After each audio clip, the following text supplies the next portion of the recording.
O'clock. Welcome everybody. We start the meeting of Douglas County Parks Advisory Board. Have a roll call first. Gina? Present. Phil? Here. Troy? Not here. Craig? Here. New member Becky? Here. Here. I can't even read that. Lorene. Lorene, my good friend. Yeah. She already made me feel better, so I like it. She's pretty nice. She's very nice.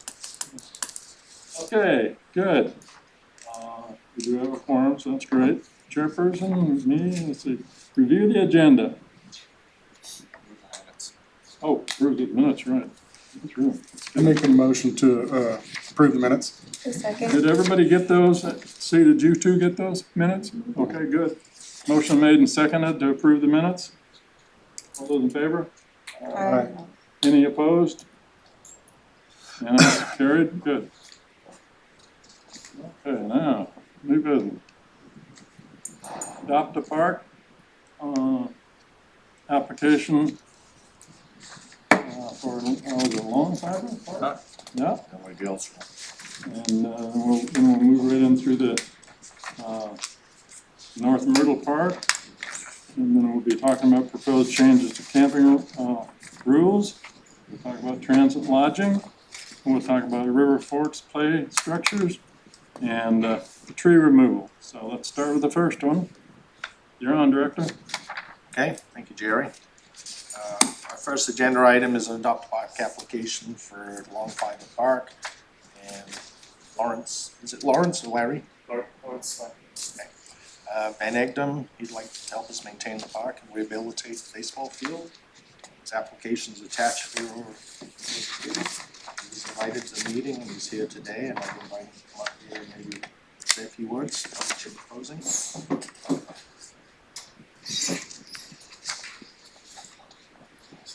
Hello, I'm Lawrence. I guess a little bit about myself. I worked for ODFW for 9 years. I graduated from SAU with a biology degree.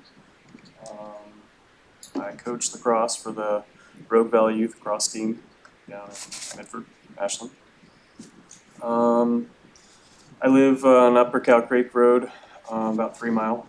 Yeah, I think the park's like around 5, maybe 4 or 5 mile. So about 2 miles away from my house. And when I first got there, I just noticed it was just totally run down. There's trees across the baseball field or softball field, and grass was, yay high.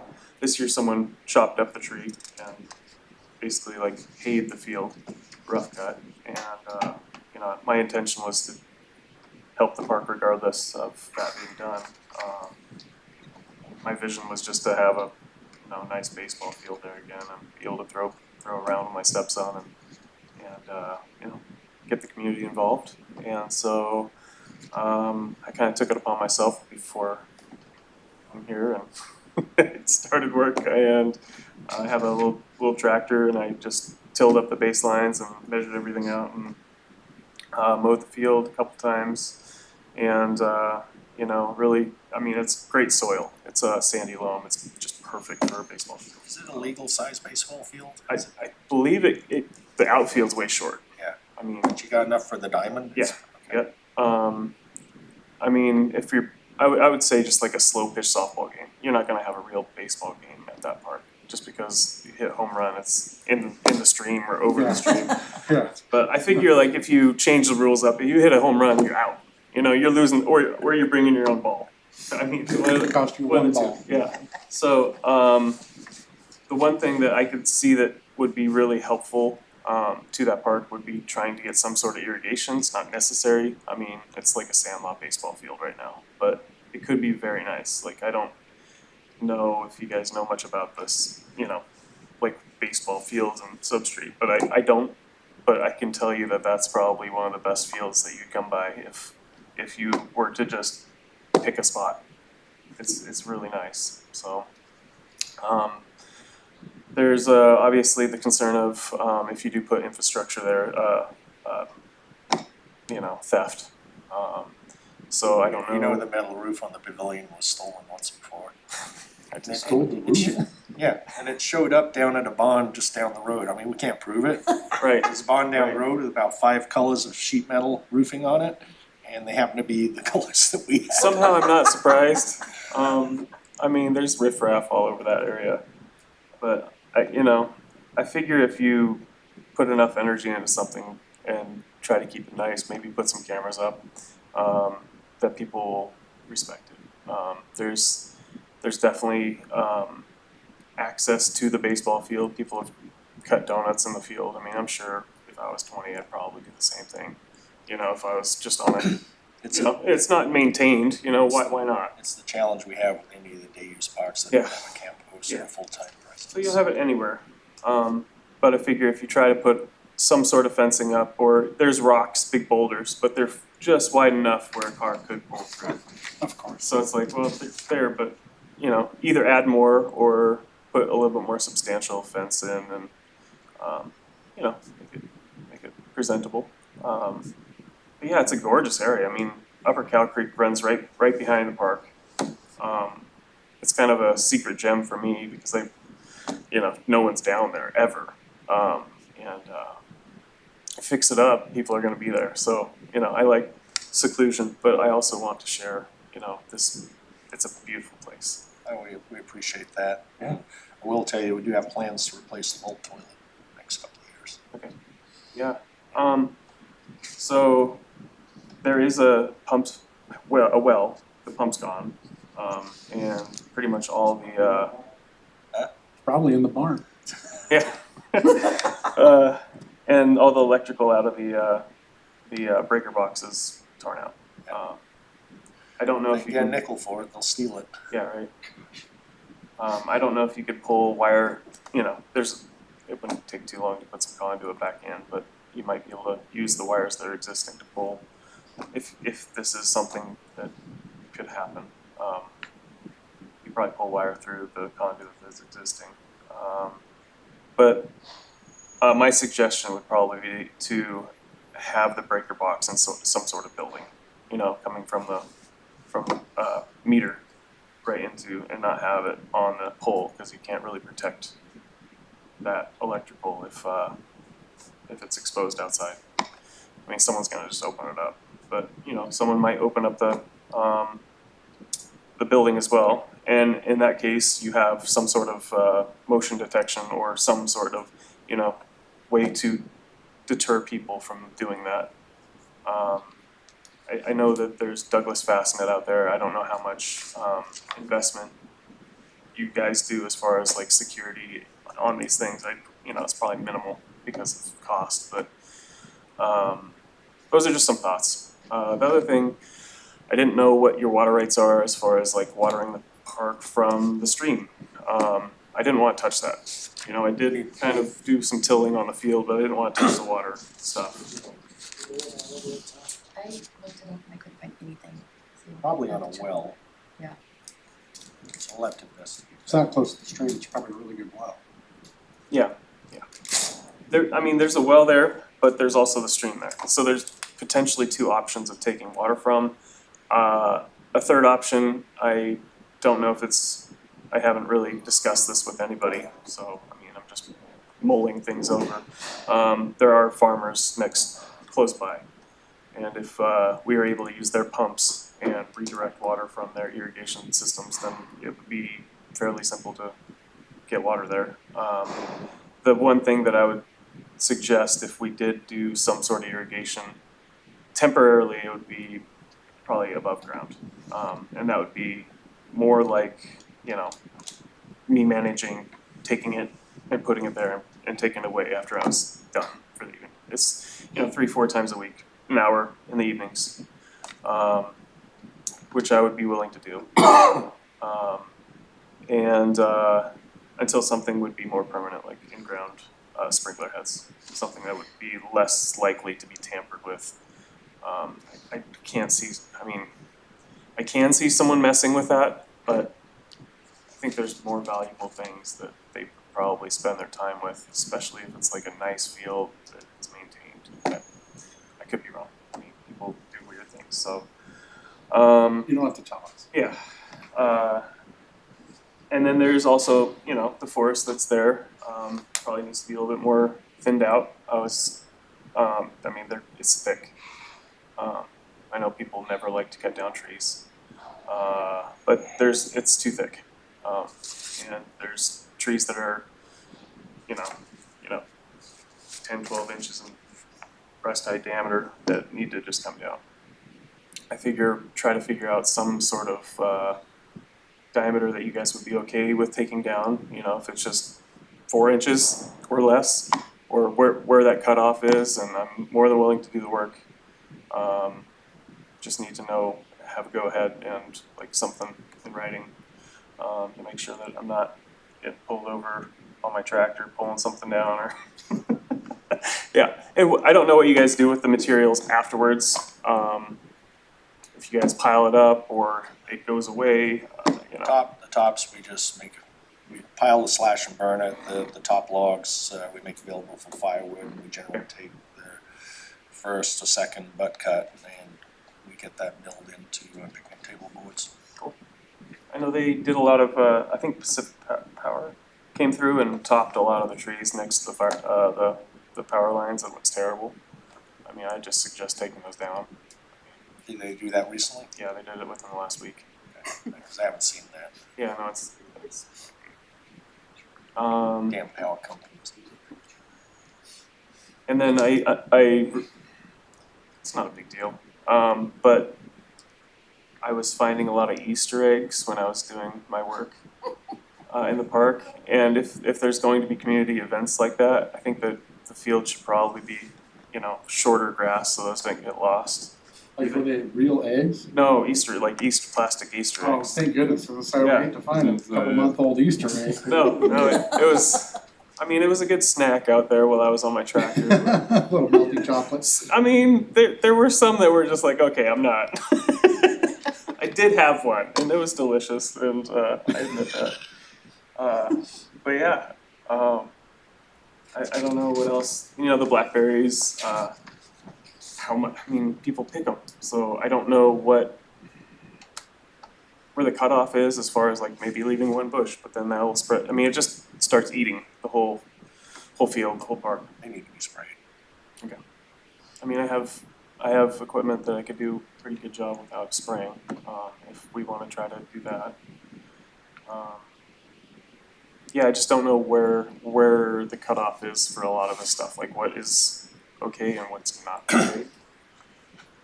Well, what we would do, Lawrence, is when we get this adopted park, if we can ratify, we'll just hook you up with our operations manager, and you guys can coordinate your activities, so we're not tripping over each other. So we can let you know what's permissible and what's not. Cool. You can bring up some of these things about the water, and we can look at it. I don't know the current status of the well. Believe it or not, we actually have pumps stolen from wells. Oh yeah, imagine that's pretty challenging getting them out there. Any day use park that doesn't have a full-time presence, Yeah. everything's subject to theft or abuse. And I mean, it's a beautiful enough park that I can see a host being there, but I don't know if you have a facility like you have to provide showers. Hosts are gonna need power hookup, and they're gonna need a water and a sewer dump. Yeah, and that's not available. Cell coverage is always a plus for them, and that area, that park has none of those things. It's We amazing. do have a camp post up at Galesville, up at My Leader, Yeah. and they actually service that Oh, park. They okay. do a run down through there, clean and empty the garbage, and check the restroom. Okay. They don't even use I that. guess if you do, you know, if it's approved, the adopted park, you start maintaining it more, your neighbors are gonna start seeing that, and I think you'll see an overall, people in the area take a little more notice of it, and have a tendency to call people who are maybe looking shifty, shouldn't be in there, Well, that's what we're seeing exactly at Cabot Creek. Dave Davis, local neighbors have adopted that park. It's really starting to shine. It'll slowly start Yeah. coming up, and people will see it as, the nefarious folks will see it as less of a target, because it's getting used more. Right. The people in the area care about it, and some of it's probably local kids who are bored, Or my neighbors. you know, your neighbors, so just go out there and do kid stuff. Yeah. But if they see someone's actually using it, and it's getting better, human beings generally are good, and have a Yeah. tendency to maybe treat it nicer, so.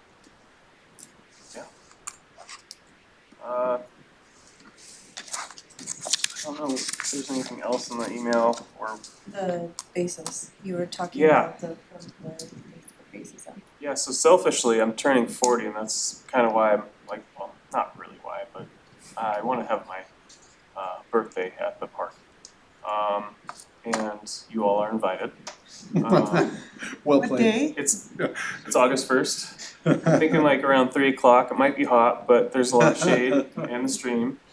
And honestly, I'm gonna have, you know, anyone come that wants to come, but I have contacts. I have guy that does irrigation, and I would work it out with him that, you know, try to make it so that we don't have to pay anything as far as like labor costs. And he could just teach me. I mean, I'm very handy with a lot of that stuff, so he could tell me what systems to use if we went down that route, and just try to get kind of eyes on it and people that care around and see what we can do. Are you looking for, I talked about the plates to put in the bases at the base. Sorry, I didn't come back to No, you. that's fine. Is that something that we can look at supporting if he adopts it? Or I don't know what our current commitment to the maintenance of this park is. Like, what are we doing currently to maintain it? We're just doing the basics, cleaning emptying the trash, taking care of the restroom out there, doing some No. light mowing and cleanup. So we are doing some mowing? There was something Yeah. Commissioner hired on to mow the field, yeah, I believe, and they chopped up a big tree that was across the field. Okay. I know it sat there for some time before they got to it, but Is that blow down? You mentioned that possibly getting water from neighboring farms. Yeah. How many neighboring farms, and are they real supportive of the park? or- I've actually talked to one gentleman that owns 30 acres across the Upper Cow Creek Road. And so I know he pumps from the stream.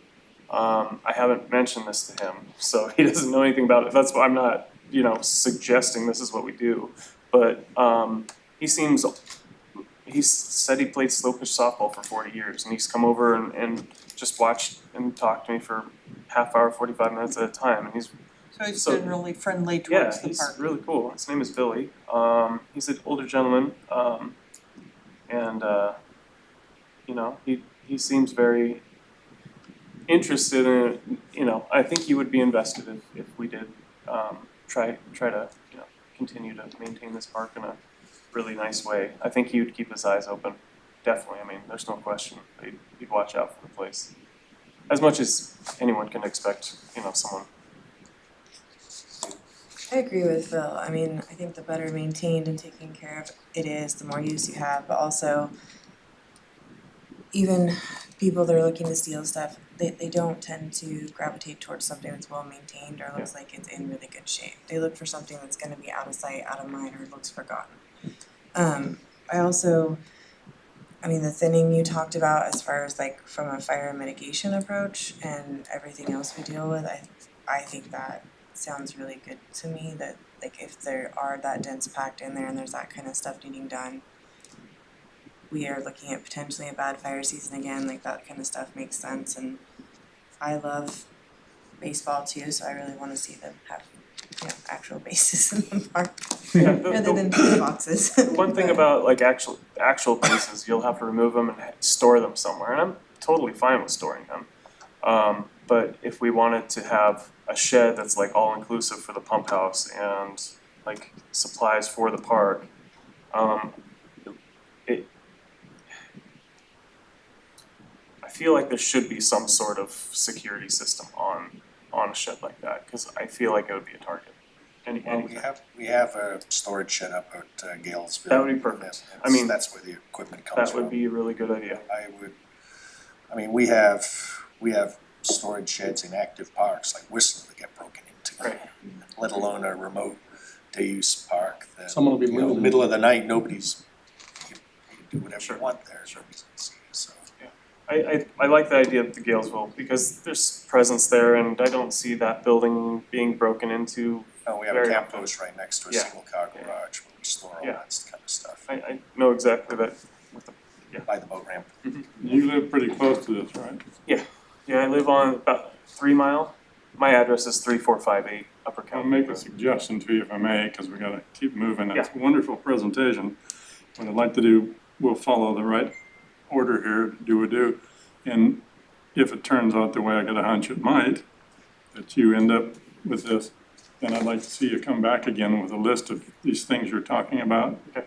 Our director and the board can look them over and, rather than prolong, Yeah. There's a time when you pretty well sold yourself and your program, and so we'll move and then bring you back. I like that. You like that idea? That's amazing, yeah. Let's do that. And are you okay for me to continue kind of under the radar, like I'm not gonna do any major stuff, I'll probably mow the field, make sure it's We'll maintained. get it all above board, hopefully. That's what we do. I'd say in about 15 or 20 minutes, you're gonna be okay. Okay. Not for sure, but I'm guessing. Sure appreciate it. I do. have one question. Question.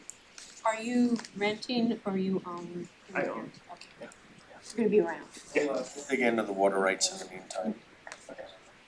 Got a well on site, so I'm confident we're good there, but not so sure about pulling water out of the creek. And if we don't have water rights, we're not gonna get them. No. Pretty much all But the that. well probably comes from the creek, I'm sure it does. if it's close to the. They're different rights. One's yeah. pulling out of a well, pulling out of the Yeah. river is completely Water different. rights is unobtainium now. Yeah. Those don't happen. And they're gonna get cut off this summer. Yeah. Thank All you very right. much. Thank you, Lawrence. Appreciate you guys listening. Okay. All right, we're in Adopt a Park on North Myrtle. Okay, so we got Cynthia Letts is here, she'd like to help us maintain the park. Her application is attached for your review, she's here to present. We did have another Adopt a Park application in place for this park, and, but how would you describe it? Non-competitive? Yeah, he just responded to So do we anything, actually so- terminated that agreement so we could make way for this one. And Cynthia could probably add more about that. If you wanna hear it, it is juicy. Let's say you got about 15 minutes. So my name is Cynthia Letts, I'm a retired BLM administrator. Before that, I was a National Park Service Ranger, backcountry. And before that, I was volunteering for Siuslaw in trail maintenance. And I've had extensive experience in all of that, which is why when I fell in love with North Myrtle Park, I decided to help out. This was 2 years ago. Been kind of bumpy, ended up with a very interesting person who apparently was bipolar, and so when he was up there, he became an adopter, and then he went down and he's no longer active. So Jen helped me out getting my application in once you folks got rid of that particular I adopter. hope you understand, we really couldn't do anything until we took care of the Adopt a Park agreement already in place. Absolutely. So, aside from that, we have a Facebook page and 13 volunteers, both on and offline. We just finished a poison oak eradication on the trail and around the public areas. It's been wonderful working with the Parks Department very recently because the rec crews have done a great job keeping everything clean. They deliver the boulders, Pardon me? and the boulders show up. The boulders? No, not yet. Is that to block the trail? Yeah. Well, that's not. Should have been done already. Is that trail also a Jeep trail at certain times of the year? Is that why you need the boulders? No, Well, actually, this is a rural environment with not a whole lot of visitation. Actually, part of membership of being a volunteer is a responsibility to visit the park at least twice a week and at different hours. So we've asked campers to leave. There's been illegal dumping that we've had to haul out. And this is before we came to an agreement with the rec crews about trash. So, yeah, we're just absolutely thrilled with our new partnership, our renewed partnership with the county. There is a baseball diamond, but everyone's real happy with the way it is, just a nice, big, beautiful green that kids can play on. And we would ask for a few improvements, such as a new picnic table. And after fire season, we'd like to see another fire ring. The fire ring that existed there was destroyed on, it was demolished by crews on May 11th, I think that was the date. And that was fine because it was old, 50-year-old barbecue pedestal that was actually unsafe for fires. But without some sort of containment system, there will be problems because this is a rural park and there will be folks coming into the park who want to light a fire, and it's best if there's some sort of containment system there. Let's see, in March, I started an email, and once again, I was not the adopter or the official adopter. I was just a volunteer that was interested in the park. But I started to email back and forth with different personnel within the park system, and mentioned that we had volunteers that were very interested in restoring the horseshoe pit that had fallen apart. 2 weeks later, the horseshoe pit was dismantled by rec crew members. And I guess I've heard since then that the county has no intention of replacing it, which is a little bit disappointing. So there is rebar that's still there, 4 rebar coming up 18 inches from the ground. And volunteers have taped off that area with caution tape so that we won't have any accidents until this is resolved. And that's about it, guys. We were real happy. Did they just remove the wooden backstops? to the They horseshoe pits? removed 'Cause the wooden they were pretty backstops. rotten. They were. They didn't remove the, They just left the people killing rebar sticking out? Yes, sir. Yeah. Yeah. that'll be gone tomorrow. It'll be gone tomorrow, Yeah, okay. no, that's unacceptable. So I did take a poll on Facebook. We are very active. And 227 respondents to the poll said they really want the horseshoe pit back. So we'd really appreciate folks considering that, because that's the only thing we're asking for. A picnic table, a fire ring, and our horseshoe pit. We'll be the first park that wants their horseshoe pit. We pulled a lot of them. I think they all got put in about the same time because they're all like in various stages of disrepair. Right. And I honestly have never seen anyone using them. What we've been replacing them with is the cornhole setups. That's what people like to play with. So we're putting in concrete cornholes. Really? So Okay, we prefer well, that over yeah. horseshoe pit. Seems like that's what people gravitate to. You know? Is there any reason I not like to do horseshoes. both? Pardon? Is there any reason not to do both? What would the cost be? Oh, I think the concrete ones are about $1,500 for repair. And then it's just lumber and labor to fix the horseshoe pit. That's pretty expensive. It's sand and some wood, yeah. But Yeah, the rebar's already there. River Forks, Stanton, Whistler, they were all in disrepair and nobody was using them, so we just tore them out and put cornholes back at Whistler, and we plan to put cornhole setups at River Forks. Is that something that, if this is what is wanted at Oh, this if- park, that we Oh, can well, do?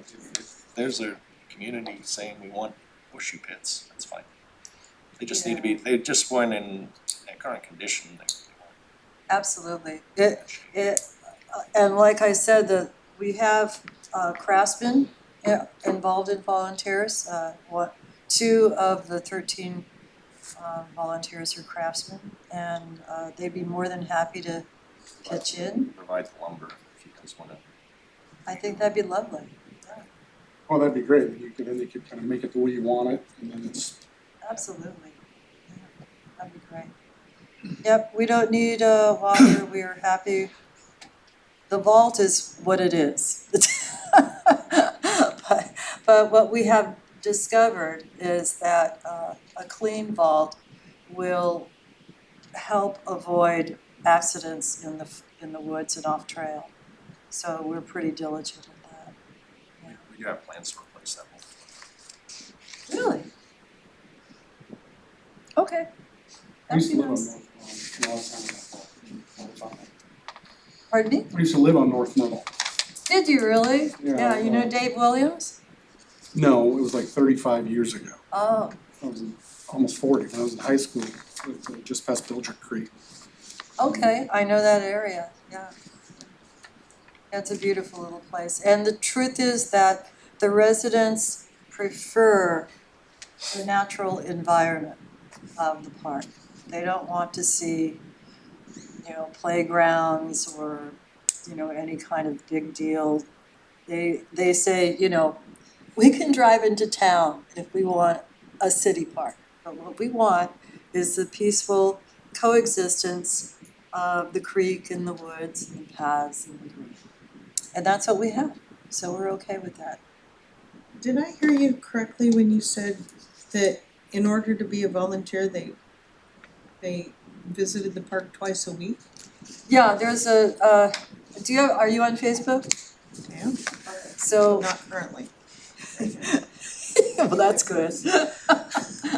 So yeah, basically, groups, in order to join a group, there is an option for the administrator, which is me, to create rules that must be agreed upon before membership exists. And one of the rules is I will visit the park at least twice a week, and I will report to the sheriff and admin of any criminal activity that I witness.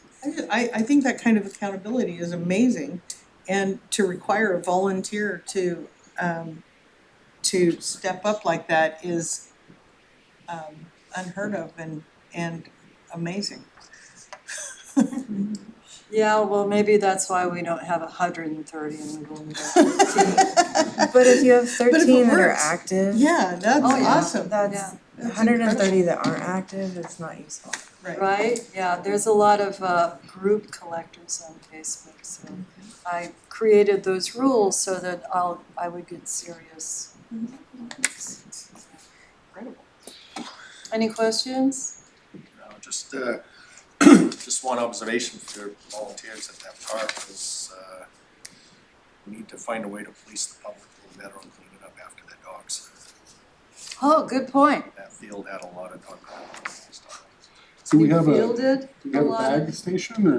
I believe there is, but I just wrote that down as a note to make sure there is one. Yeah. Moms out there. And dogs off leash too. But that's, That's tough in a rural park. thanks for noticing, thanks for mentioning. Any other input from the public that I'd like to know about? Just that observation. I'd suggest to you is, same thing, I'd suggest to this gentleman, if things progress, then you might want to come back in the near future and give us a report on how it's going. We Oh, like- that would be lovely. We like to keep up with how things are progressing. They start great. This is a high five moment for me when you get two people like you here. So I like to 3 months, 6 months, a year, come back and say, here's what we've done. I'd be happy to. The world is full of this other stuff. We've heard about the people that take advantage of people. It's wonderful to have people like you two come in and say, these are what's going on. Good things, good things.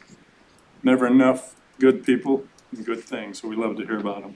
Well, the North Myrtle Park, as you know, North Myrtle is a multi-generational small community.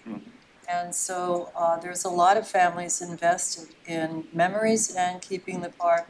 And it wasn't for a while, to tell you the truth, it fell back quite a bit, and that was community and county neglect. But in the last couple of years, and I guess partially because of my activity on social media, the community has taken a real interest in the park again. Got through COVID, so we can get back to real life. Right, there you go. All right. Thank you. Thanks, folks. Thank you. Okay, we got proposed change to the camping route. Okay, get to it. Alright, so due to issues we've had with some customers this past year, I want to propose adding the following language that says customers are limited to staying on campgrounds for maximum 90 days in any calendar year in aggregate. This will provide the department what it needs to restrict longer stays in our campground system. You can see where the proposed language fits into this section of our policy manual. And the background on this is we had a couple of customers that if they weren't camping out in our parks, they'd be homeless and on the street camping.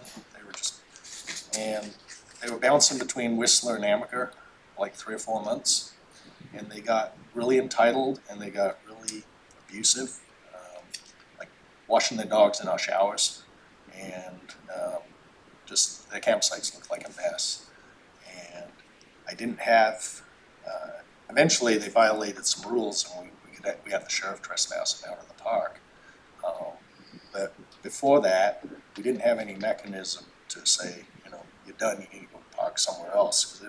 Because they'll bounce between our parks and the fairgrounds, and I just didn't have any until they made an egregious violation that we could act on. I didn't have anything to say, hey, you guys are done. We're in the recreation business, not in the housing business. And that's a big distinction there with our customers. And so this was my proposed fix to address that. So it's not saying they can't do that, but at 90 days, you're done. You know, you bounce In around. any campground? Yeah, in aggregate. Okay. So that's the issue for discussion. Good, that's clear. Transit lodging tax, what do we got? Okay.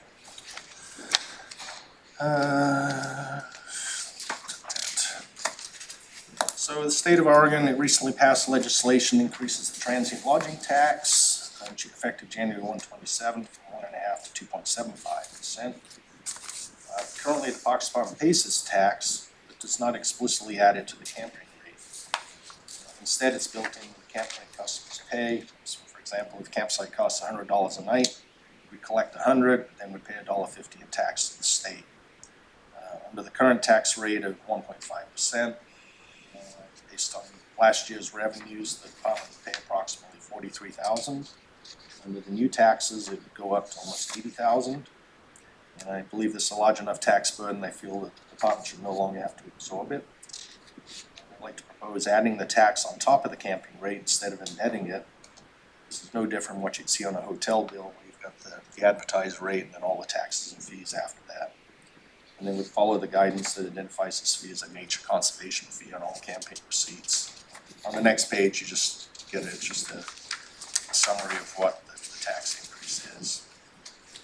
And I believe the reason we've embedded it is until a couple of years ago, we didn't have cashless pay stations in our parks, so a lot of people were putting money in an envelope.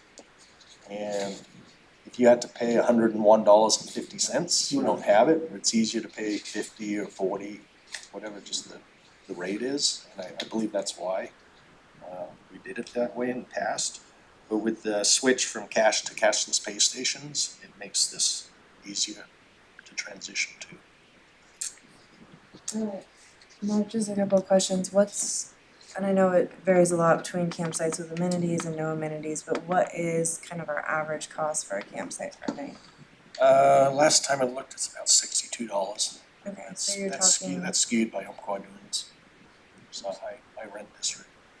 so pretty minor increase to the cost. Yeah.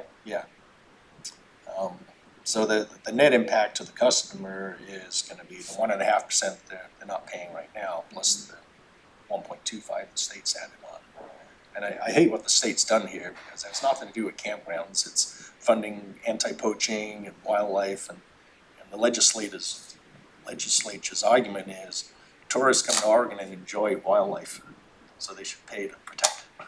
Well, I mean, we are taxing everything in Oregon at this point to the point that nobody wants to enjoy it, so yeah. And It's, hospitality industry was against it because they just see this as a slippery slope. Every time the state needs money, let's just tax something else on it, like the transient lodging tax. I noticed they do that, that happens a lot, huh? One more quick question is, so did it increase our cost? So I know a cashless pay system, there's gotta be fees Yeah. involved. Yep. So what were we losing on that? It's like 2.5% on that also? No, I think, what do we pay, about $100 a month for pay stations? Yes. Per pay station? Yeah. Or for all of them? No, per station, Okay, each campground. so it's just gonna depend on usage, what that equals out to per campsite. But we have, when I first got here, we were handling over $350,000 in cash. Which takes a lot of man That got, hours. the way our cash accounting works in the county, staff counts it twice. Yep. One does it, and then Jen has one of the other staff count it. They reconcile the differences.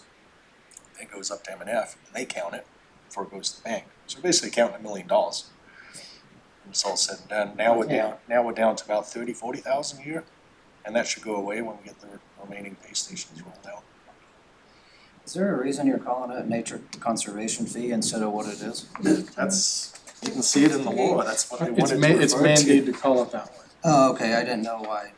Yeah, on the next Increases page. in the- It's just following the law. Cause if you don't just call it a tax, it makes it feel better. Yeah, well, I just up here that they were increasing the transient lodging tax. It has nothing to do with transient lodging, it's all about funding other stuff, okay, because so that's what the original tenet of this was to fund tourism promotion. And now they're even taking 75 to Yeah, Yeah, 50 to 75% can go to cities for community infrastructure. that's ultimately good for the county, because they'll get a little bit more money out of that than the 70-30 split. It is good for the county, but it's not what the original intention of the tax was for. Totally agree with you. Just, these states looking for money wherever they can find it. Question in the end there, or are you just thinking? Okay, good. No, We'll You had a come question? back to these before we vote. question from the audience. Huh? Question. Sure. Have you seen your revenue go up with these cashless these cards? Because I know a lot of people just pull in, they're not paid, but a lot of people have cash.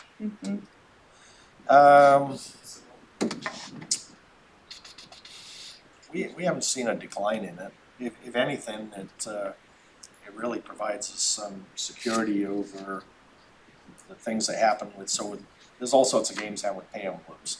Number one, we found every sort of device you can imagine up inside these boxes trying to get the envelopes out. Fly paper, all sorts of weird stuff. Revenue increase. Well, but you can't quantify it, but those issues go away. The other thing people like to do is stuff an envelope, you're gonna stay 2 nights and there's nothing in it, because they know we don't collect it every night. Or they would take the pay station and throw it in the river. So, They wouldn't do that. They just tear it out and throw the whole thing in the river. yeah, The paperless.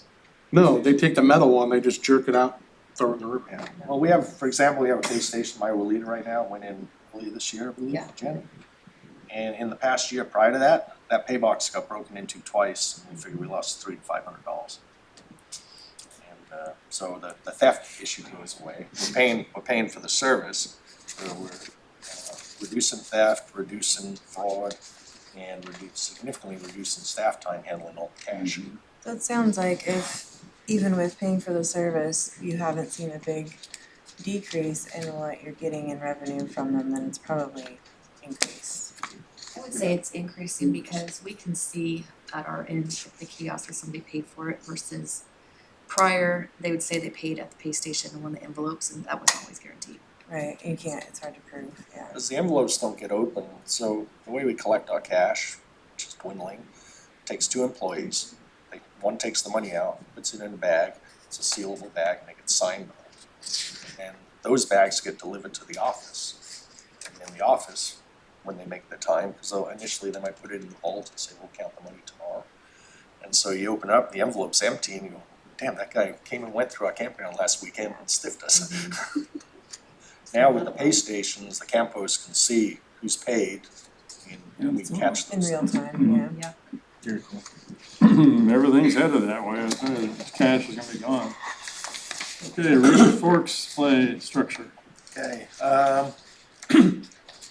so the existing swing set, this is up by the whale pavilion, wagon in poor condition, need repair or replacement. Since they've been put in, we've added several new playground amenities, more recently a climbing tower, and we proposed removing them in their entirety and not replacing them. We already simply return back into grass.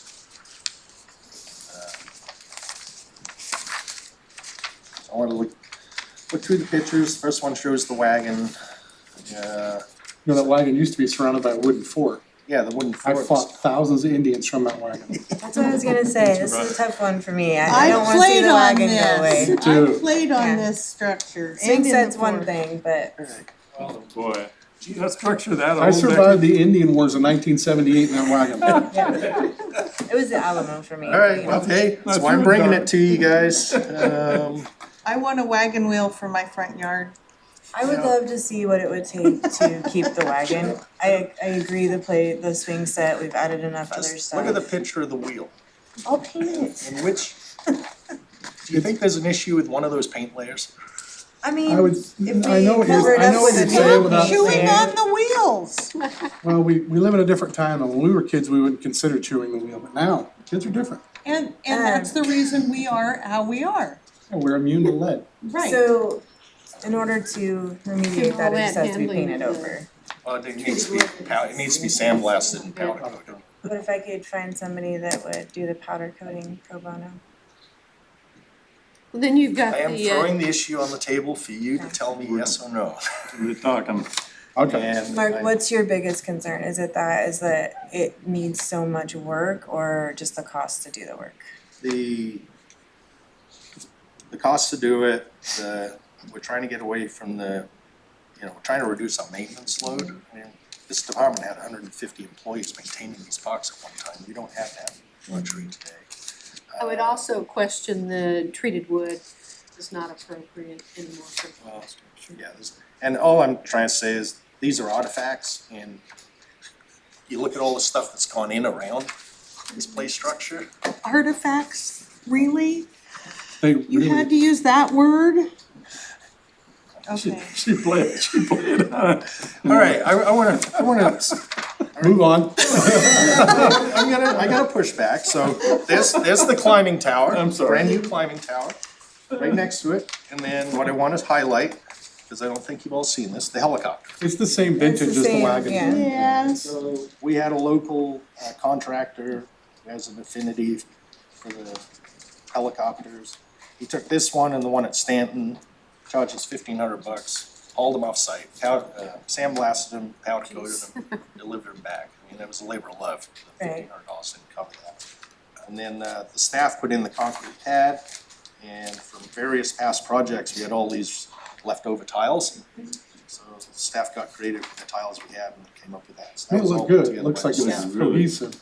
Really good. I think the other thing, love the wagon and everything, but the other thing that we've gotten away from in parks overall is beds of chips and gravel and that kind of stuff that the wagon and the swing set sit on. Yeah. Because they hold debris and, Yep. gosh forbid, needles and other things like that. They're not exactly the best thing to do anymore. Hard to maintain. Yeah. How about auctioning off the wagon for income? We'll do that. I'm at the pleasure of the board here. There we go. I'm just raising the issues and I'm just trying to, Are we on the last one one? by one, clean up the parks. River Forks tree removal, there we go, and then we'll start talking. All right. Well, Jerry, I'm gonna rely on you as the senior member of this board for on this next one. So paper birch, there's a map we can reference. Paper birch trees, they're dying, they're not acclimated to our local climate. The director at the time obviously wasn't a forester, he wouldn't have planted them there. Took out 5 of the worst conditioned trees this spring, replaced them with maple varieties. Sweet gums, so areas 1 and 4. And this is where I'm looking for you for input, Jerry. Those were underplanted with maple trees, maybe 10 or 15 years ago, Mm-hmm. with an ultimate plan, I assume, of pulling out the sweet gums. And we're at a point where we're at that decision point. And we did plant some maples in the existing gaps. There's 11 sweet gums to remove in area 1 and another 7 to 8 in area 4. And we'll look at the pictures. Area 3 shows maples we just planted after removing 4 dead paper birch. There's 4 more to be removed we've since underplanted. I think that your analysis was really good. The pictures were very relevant. I think your extensive background as a forester, for me as a board member, makes it easy to make that decision. How long have you been on the board? 6 years now, maybe So more. you've been here forever. Yeah. Wow. Do you recall a discussion about this? Because this was, somebody did this intentionally, planting these underneath the sweet gums. And the sweet gums are horrible trees, Yeah. in terms of, So the goal was probably to underplant, let them get up and then take out the sweet Take them out. gums. That's what I yeah, was, and that's what I'm that's what proposing you're to do here. proposing to do. Yeah. I'd follow that a lot. You can see in a couple of these pictures how dominant they are, and these are getting to a point where they can stand on their own. and it's- You're right on the button as far as I'm concerned. Birch, yeah. I think your analysis is good too, because it helps push back on, there are folks that have a blind diversion to cut down the tree no matter what, no matter why. I think it helps dispel some of that pushback. I think removing unhealthy trees to promote the growth of a healthy tree is a good thing.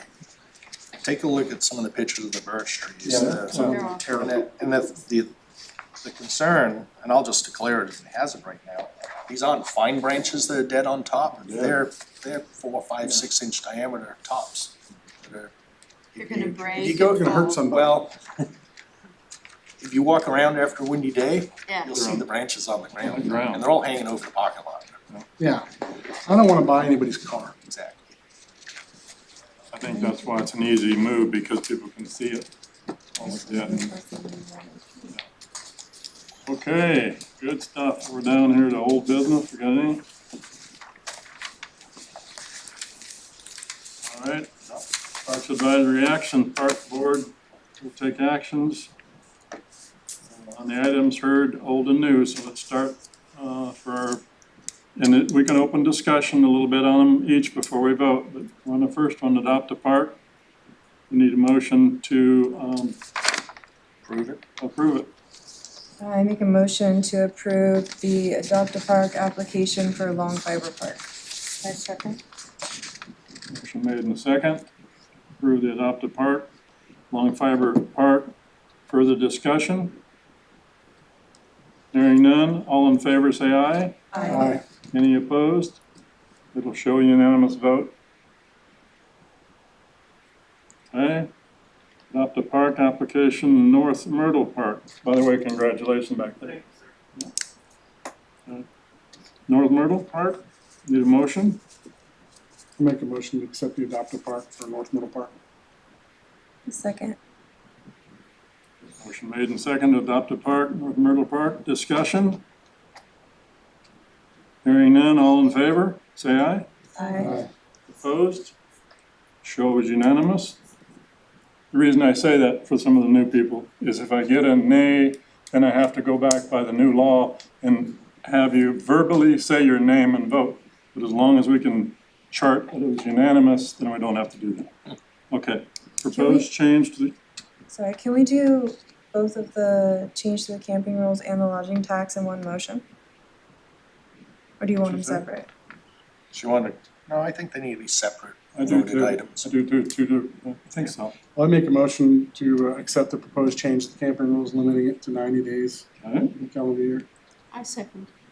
motion made and second to proposed change of camping rules. I really like them, by the way.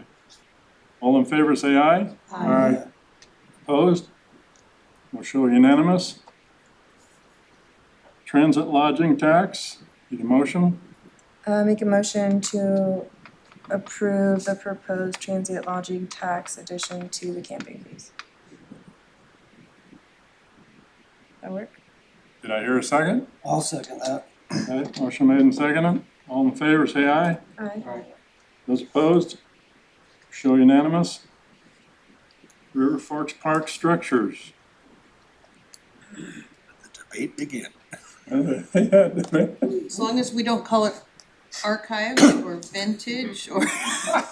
Well, what if, I mean, if you think you can Who's find, Legacy. Oh, legacy, I love that. if you think you can find someone to rebuild the wagon, then I don't see why we couldn't, you know, when we remove it, let someone take it and rebuild it, and then we can Maybe find a spot for it. remove it and put it on a pad and just take out the existing pad, but keep the wagon. Is that what I'm hearing? Yeah. Do something like we Rehab did, the wagon. do something like we did with the helicopter. Right, I Yeah. really don't like the gravel or the chips No. or anything like that. I agree with that. But if we can get it rehabbed and back, either that or I want a wheel. We'll follow up with the guy that did the helicopter. Even if we gotta pay him over market rate to fix it, we'll explore that. So are you making the motion? Yes. I make a motion that we look into the River Forks play structures, specifically the wagon. We didn't talk about the swing. I think the swing could come down. Is it part of your proposal? So if Sorry. I thought you did talk. if I could just frame what I think you're trying to say is, motion would be to save the wagon, relocate it, put it on a rubber pad like the helicopter, and remove the swing set and grass over the existing playground area. Exactly. So I'm And not I a board make member, that so you mo- have to talk to I me. make that motion that we just heard from. She just wrote it down. What did you write down? So you're keeping the wagon, the swing's going. To keep the wagon, that the swing is going and that we put rehab it the on site. grass. I'll second that pad. motion. It is. Okay. All in favor, say aye. Aye. Opposed? Unanimous? River Forks tree removal, I need to, I'll have Lorene put her name in the minutes. Do you like that one? I'm just teasing you, but if you feel like you can. You wanna, I would propose that we approve of the tree removal plan. well, thank you. I need a second. A second. Okay. Can I All in add- favor, say aye. Aye. Oh, wait. Discussion, you're right. Discussion? Yeah, I just wanna add, we need to think about the timing of this. I don't wanna go in and just click up the park. What I would propose is, move the sweet gums in area one this summer, release those maples, and probably over a 2-year span, replace the paper birches, just so we don't wipe it all out at once. We'll do it in phases. So I'd do the sweet gums this summer, and I would replace the paper birch over the next couple of years. Well, and I think once we've approved the motion, how you implement that motion is your purview. Yeah, but So thanks for letting us know. He basically I'm- gave me carte blanche to just go whack a bunch of trees. I don't want, No. we wanna sequence it out a You're little bit. doing good. Yeah, I think you should see that as a mark of how much we trust your experience as a forester, and that you also handling the public. I don't wanna scare the public either, so I appreciate you thinking of that, cause I'd like them, I want them to maintain majority happiness with the Parks Board, which I think they do, so. And you'll like the maple varieties that I put back in there. They're 12-year-old trees, they're 2.5 inch in diameter, about 15 feet tall. They grow 3 or 4 feet a year. And the varieties I picked, they'll all put out different fall colors. So you'll get oranges, purples, and reds, and That's yellows, and all mixed up. So I like that, it's really nice in 20 years. That big one. Okay. All in favor, say aye. Aye. Opposed? Unanimous? Good. All right, we're down to, Citizens' questions. what? Citizens' questions and comments. Citizens' questions and comments is right. Online? Okay. Online. Got one, we got a pub. Oh, I did have one on behalf of someone. Go. But I can wait till go to the order if you want me to do that. We're heading there and let's get down there and He has a question. You're good? Okay. construction project updates.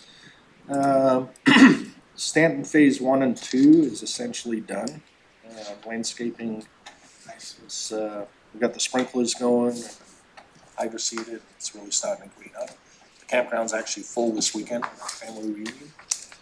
I was all we have left, the office is built, the memorial to the telecommunication workers that died. We've got the plaque and we've got a spot, we're gonna rebuild the monument, put a flagpole over it. So that's the last thing we have to put in. We've now got an office on site that's fully functional. We were using the house that's on the property as the office. But with the dedicated office now, we're gonna look at doing some rehab on the house and then hopefully rent it out, generate some income. Nice.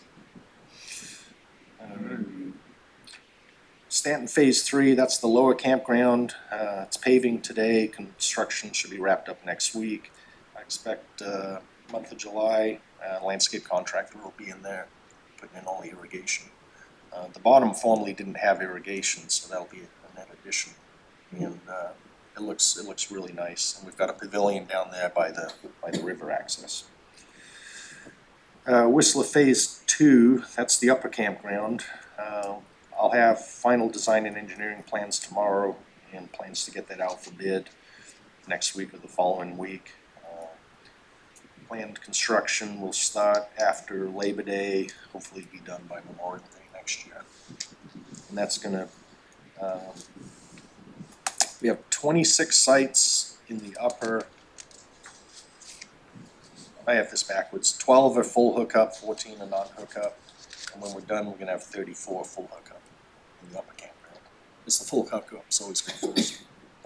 And then we'll pave that upper campground. We won't be able to do any irrigation in that park, in that campground. But the paving is gonna significantly reduce the dust in the summertime. It's really dusty in the summer. Dan Van Slyke staging area, we got a grant to put in a flush restroom building and do some minor improvements to the infrastructure there. I'm just collecting bids right now and we'll probably start that next fall. That's at the coast, right? Yeah, the staging area. Cooper Creek, that project's underway. The East Boat Ramp got paved and finished just a couple of days ago. And we put out a press release. The West Boat Ramp is gonna be closed between July 4th and Labor Day, which is causing some public. But the contract is saying it's about a 2-month job. There's a lot of excavation to do. It's about 2 acres of paving. And then we're putting thermoplastic lines down, and that can't be done in cold weather. It just can't do it any other time. 2-month project, we started after Labor Day. And we've all lived here in Oregon long enough. September, October can be dry, or monsoon season could start. And it's basically a shutdown construction project all winter. So just gotta bite the bullet. When we're done, we'll be done for another 50 years. And so, but we are gonna ensure the East Boat Ramp's open, and the public's just gonna have to be patient with us and use the limited parking. There is parking up above the boat ramp, and then there's another parking spot about 150 yards down, up the road from the boat ramp, and that parking lot sits about 50 yards above the trail, and it's a short walk down to the boat ramp. So I'm hoping the public kind of figures out that there is parking options. It is gonna be busy some weekends. Are we able to put out like maybe some posts on social media direct, like we know this may be an inconvenience, but there is additional parking up here. Like we hope, and that, you know, I think doing this we're gonna now. put up when we shut down the west one, we're gonna put up some signage at the East Bow ramps directing people to the other parking areas, because they're not readily apparent unless you know where they are. I think getting it out there ahead of time too, before people go try to pull in there with the trailer, maybe putting something out on social media, would be helpful. Okay. Because I know it's where, right or wrong, it's where the majority of people go to get their news anymore. So if it's not showing up in a 10-second clip online on social media, they're See not if we paying can attention push to it. something out through the county website. Yeah. Yeah, and your communications person should put something in. So that west parking lot isn't that where the start of the bike trail is? And how is that? Walking path. Well, the walking path trail, that crosses the road before you get to the west boat ramp. And So I don't think you have to use the west boat ramp to access the trail. The trail crosses the road about 150 yards before the boat ramp parking lot. Yeah, So people just have, if they're using the trail, they have to park in one of the other parking lots or the very end parking lot, because you can hit the trail from any of the parking lots on the north side of the lake. good. What's the next one? Half Moon Bay expansion, is this a new campground on the coast? Secured the grant for that. Probably gonna move ahead with the design work. I have that identified as a match item, so I can pursue that before a notice to proceed is issued. It's a federal grant, Land and Water Conservation Fund. There's some concerns going through the Fish and Wildlife Service review. I wanna make sure we get through those hoops before I spend any money on the design work. There's coastal martin, the Fish and Wildlife Service designated coastal martin habitat, and it's all the tax lots around us, except the one I'm developing. I'm just waiting for them to see if they make any issues out of that. If I'll know in the next month or two where we are in the federal review process. Once I'm comfortable we're moving towards a notice to proceed, I'll get the design and engineering work started. I anticipate a notice to proceed in October, November. If I get the design work going before that, we should be able to put it out for bid and start construction maybe first quarter of 27, and have that done probably by the end of the summer next year. That'll be the first of 3 phases. This first one's putting in about 26 full hookup sites and 5 cabins right on the jetty, looking at the mouth of the Umpqua. It'll be really popular. Yeah. At full build out, it'll be about 90 sites, about 15 cabins. So similar build out to Umpqua in terms of campsites. So that's all my current construction projects. Capital grant activity, so I submitted a grant for River Forks Dog Park. So at our last board meeting, we discussed pursuing a local government grant to replace 5 existing vault toilets in 5 parks, which included long fiber.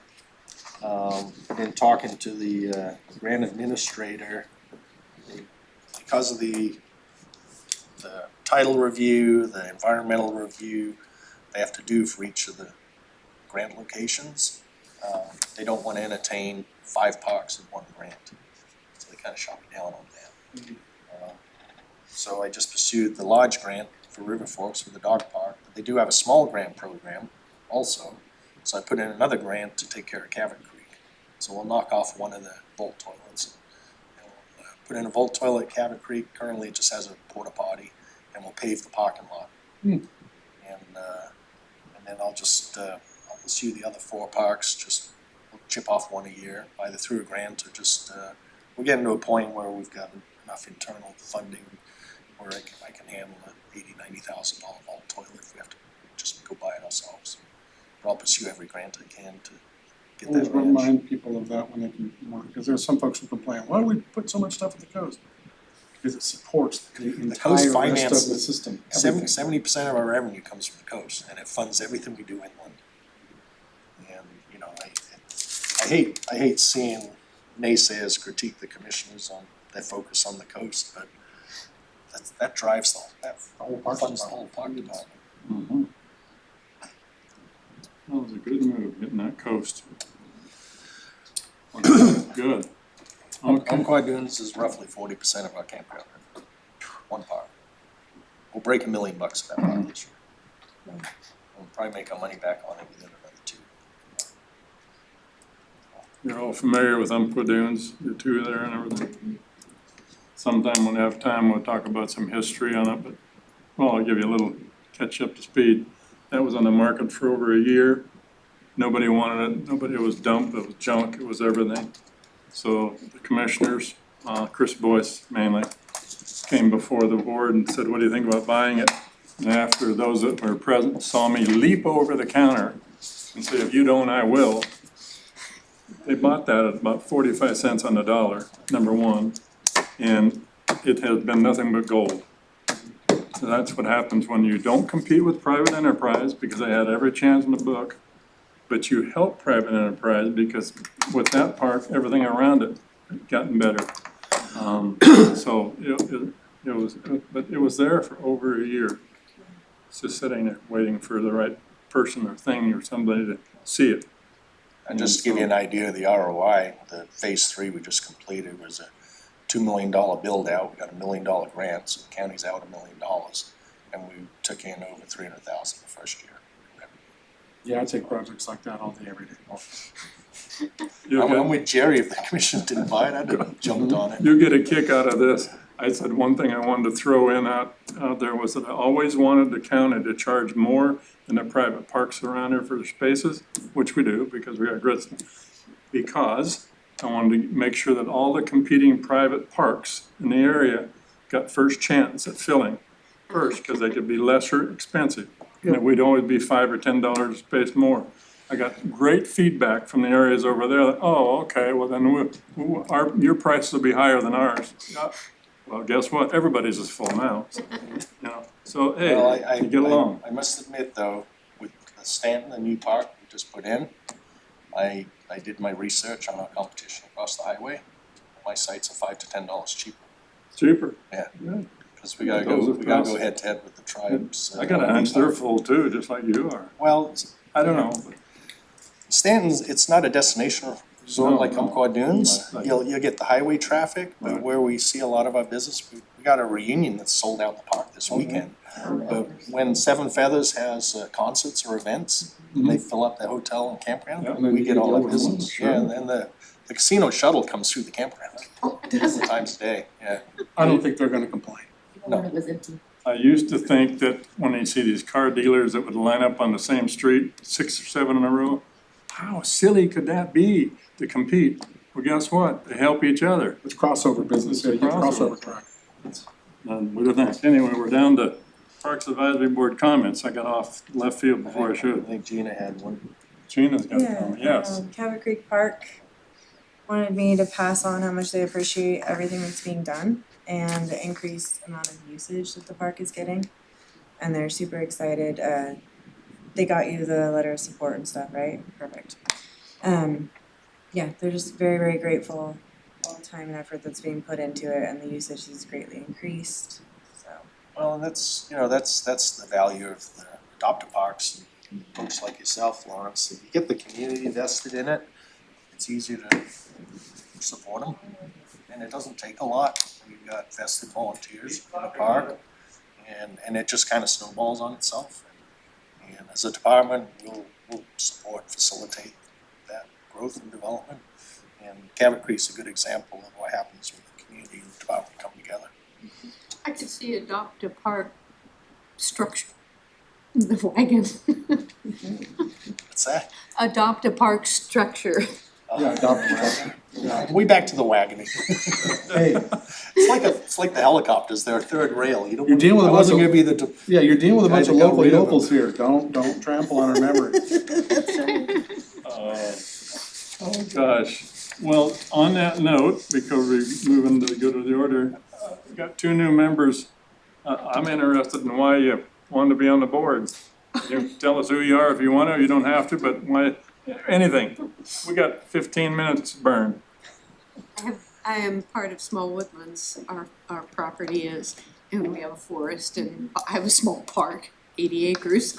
And we were at a Small Woodlands annual dinner a couple of years ago, and Chris Boyce walked up to me, and I just know him, I don't know him. He says, "You wanna be on the park board?" I was like, "Oh, yeah, okay, I could do that." That was 3 years ago. Here I am. It only took that long. I think it's I wonderful. was actually standing there. She knows, when you talk irrigation and I do know water. you know very well water rights. Her husband oversees Olalla Water District, right? Yeah. He's also on my board, at the select board.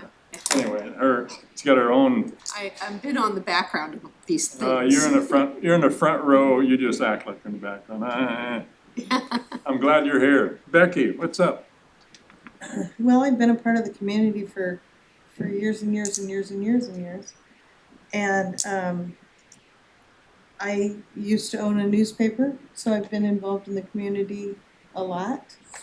And this is my foray into actually being in public service, so.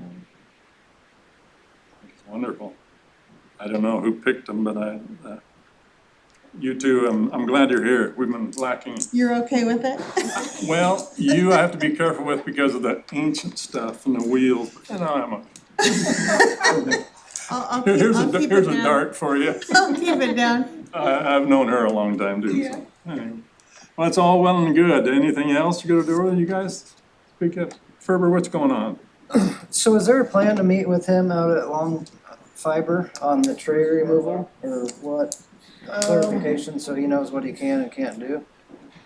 I mean, especially with the trees. Well, it's- after the issues the previous director had with tree cutting, no tree gets cut in the parks that I don't put a blue C on it. So I've got to look at it and make that call. But is that an option for you to swing by there sometime or meet him? Yeah, no, absolutely. But I will say, Lawrence, my first, there may be some areas, but my general perception is that they're nice mature trees and there isn't a lot of thinning to do per se. There's some. There may be some, maybe around the Windthrow area. I mean, there's dead standing. There's probably dead standing. Did they recently die? They don't have big diagrams for this year too. We'll take a look at it. Is this part of a tree farm? Was it a tree farm? I think it was a park. Yeah, it was donated potentially, I heard, that's just how I. When I look at the name Long Fiber, I'm thinking it goes clear back to U.S. Plywood days, Champion International days at Well, Plant. it was Longview Fiber. Yeah, is this a different deal? Um, There's a great big tree farm down there. In fact, one of the people that said her, Gary Groff, helped plant that when he first got out of college. And it's right here somewhere. And I just want to ask you, because they planted these trees, elevations and all the things they do, and they took them about 500 to 1,000 feet difference. And then once they got about 15 years old, they died. Yeah. And I'm thinking this is probably in that range. This is big mature trees there. Wrong trees, wrong place, you know? Yeah, I think the trees there That's are it. probably natural. Yeah. Are they natural? They Okay. don't look like they're planted. I don't know if there's a couple old growth. Oh, I don't know. It's Old growth's a loaded It would term. be, They're not old growth. Yeah, let's not even say that word now. probably 40 They're years. just, so they're that- mature, they're mature trees. Yes. Just You question. can hug them. Okay, are we all done? Great meeting, I think. Wonderful time. Enjoyed it.